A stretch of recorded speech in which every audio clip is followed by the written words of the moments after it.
Buen día. En este video les vamos a hablar sobre el cerebro en desarrollo.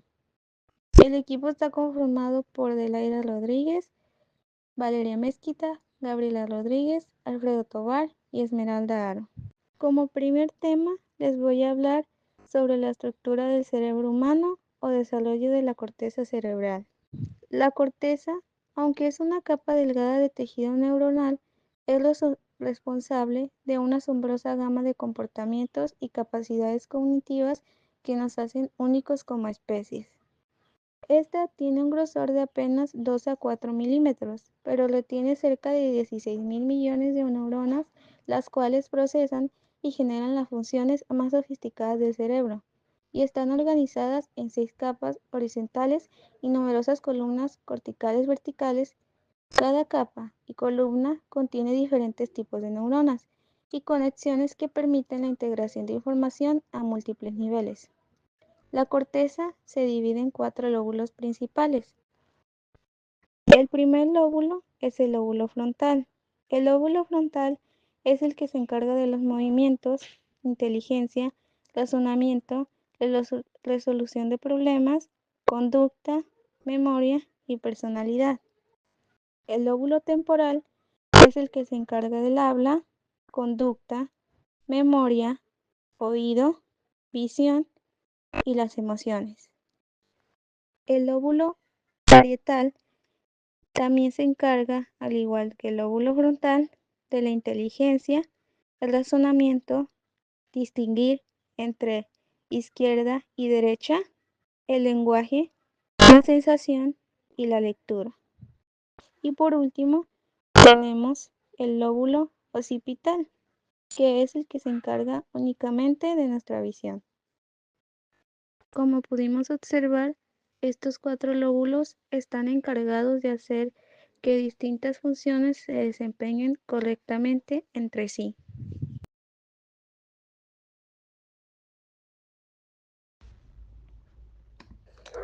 Nuestro cerebro funciona gracias a que unas células llamadas neuronas se comunican entre sí.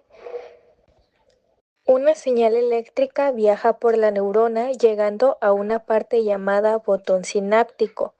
Así se liberan unas sustancias especiales llamadas neurotransmisores que saltan a la siguiente neurona y la activan, o no, dependiendo del tipo de neurotransmisor.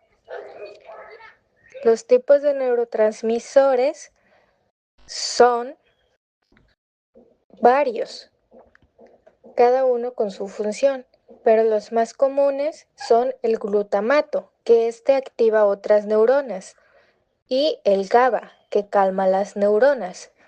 Otros neurotransmisores importantes son la acetilcolina, que ayuda a prestar atención y a mover los músculos. Otra es la dopamina, que se encarga del movimiento y la motivación. La noradrenalina se activa cuando estamos en peligro o estresados, y la serotonina regula el sueño, la temperatura, el dolor y el estado de ánimo. Las neuronas están conectadas por caminos. Uno de los más importantes es el sistema mesolímbico, que conecta partes profundas del cerebro con la corteza cerebral, que es como la parte pensante del cerebro. Dentro de este sistema hay 2 caminos clave. Uno es el camino de la dopamina, también llamado camino del deseo.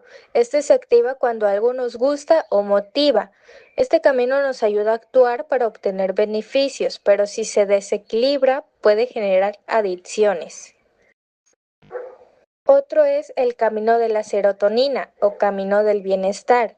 Ayuda a mantener el equilibrio emocional, la memoria y nuestras actividades diarias. Cuando no funciona bien, puede causar ansiedad, depresión o pensamientos obsesivos. Desde bebés, los niños muestran diferencias en su temperamento. Algunos son tranquilos y otros son más inquietos. Esto depende de varios factores. Uno de estos factores son los genes. Hay genes que influyen en cómo funciona el cerebro, como el gen DRD4, que afecta cómo se relaciona un niño con sus cuidadores. Otro factor es el ambiente. Si una mamá tiene mucho estrés o mala alimentación durante el embarazo, eso puede afectar el desarrollo cerebral del bebé. Y algo importante que debe mencionarse es que no solo los genes importan, también influye el entorno en el que vive el niño. Por eso, cada niño es único y necesita apoyo según sus necesidades. Por esto los científicos estudian el cerebro de los niños. Hoy en día hay herramientas modernas que permiten ver cómo funciona el cerebro sin tener que operar ni causar dolor. Las tres principales herramientas son las potenciales y relacionadas con eventos, o PRE. Se colocan sensores en la cabeza para medir la actividad eléctrica del cerebro cuando el niño ve, escucha o siente algo, siendo rápida y útil. Otra herramienta es imagen por resonancia magnética. Otra herramienta es el infrarrojo cercano. En esto se coloca un gorro con luces en la cabeza del niño, mide los cambios en la oxigenación del cerebro y se puede usar mientras el niño está despierto y jugando.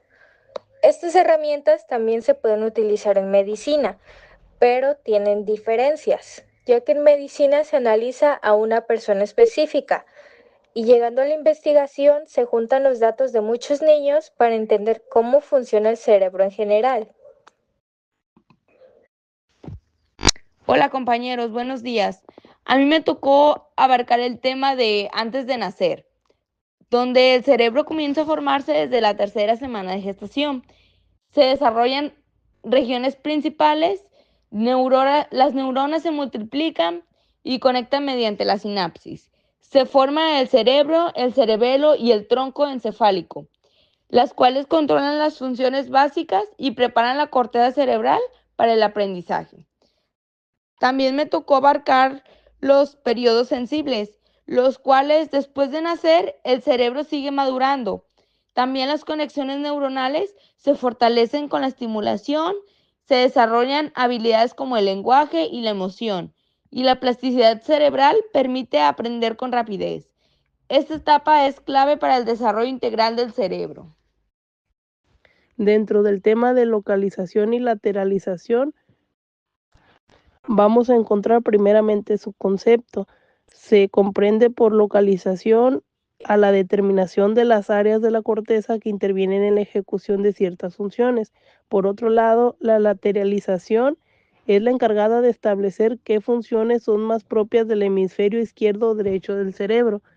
Se cree que los niños recién nacidos, su actividad de la corteza cerebral está menos localizada que a diferencia de los demás niños y adultos.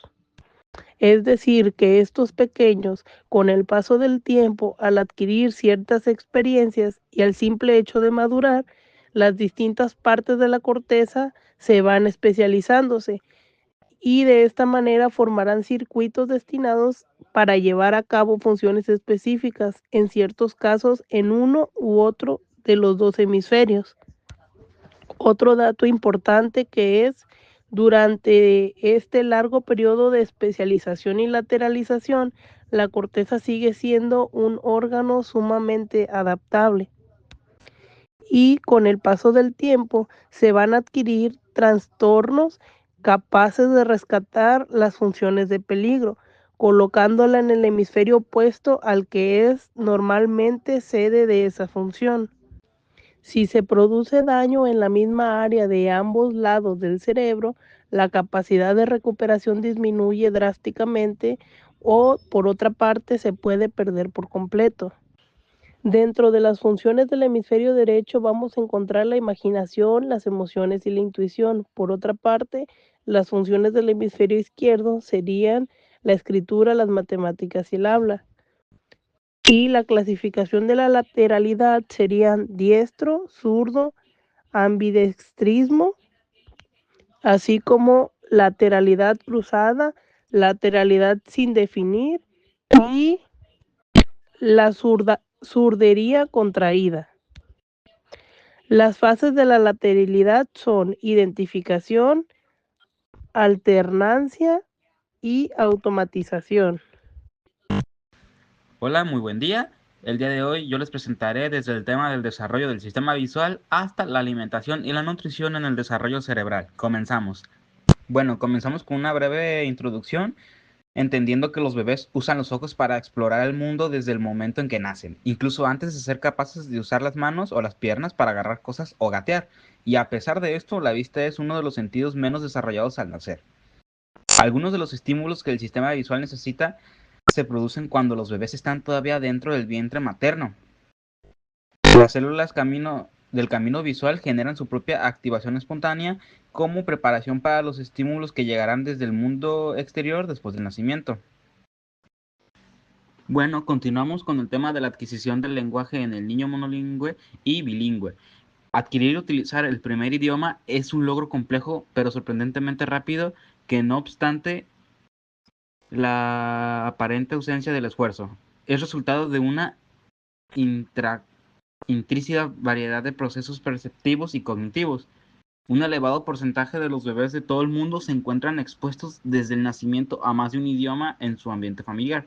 El bilingüismo temprano tiene efectos a largo plazo en las estructuras cerebrales subyacentes dedicadas al lenguaje y tal vez igualmente en otras habilidades cognitivas. El siguiente tema es la importancia del sueño para el aprendizaje. Se solía pensar que el sueño era un momento en el que el cerebro se tomaba un descanso, dejando de lado las funciones vitales como la respiración, pero en realidad algunas partes de nuestro cerebro son más activas durante el sueño que cuando estamos despiertos. Entre la infancia y la edad adulta pasamos más de una tercera parte de nuestra vida durmiendo, mientras que el cuerpo repone energía y el cerebro reprocesa las experiencias acumuladas durante las horas de la vigilia. Podemos considerar que el sueño no simplemente como un periodo de descanso, sino también como un proceso cognitivo en el cual las actividades de ciertas regiones cerebrales desempeñan un papel decisivo en el aprendizaje y la memoria a largo plazo de la vida. Por último, entramos con el tema de la alimentación y la nutrición en el desarrollo cerebral. Todos los nutrientes necesarios para el desarrollo y el funcionamiento del cerebro del feto durante el embarazo provienen de la ingesta de alimentos por parte de la madre, a través de su torrente sanguíneo y la placenta al torrente sanguíneo del feto. Después del nacimiento, los nutrientes provienen de la leche materna, si esta amamanta o de una fórmula para bebés, además de los suplementos alimenticios que se introducen en la dieta del neonato. Agradecemos mucho su atención. Este es el final del video. Sabemos que esto fue solamente una pequeña parte de todo el contenido, pero creemos que es lo más importante en respecto a los temas. Muchas gracias y agradecemos que vean este video. Buen día.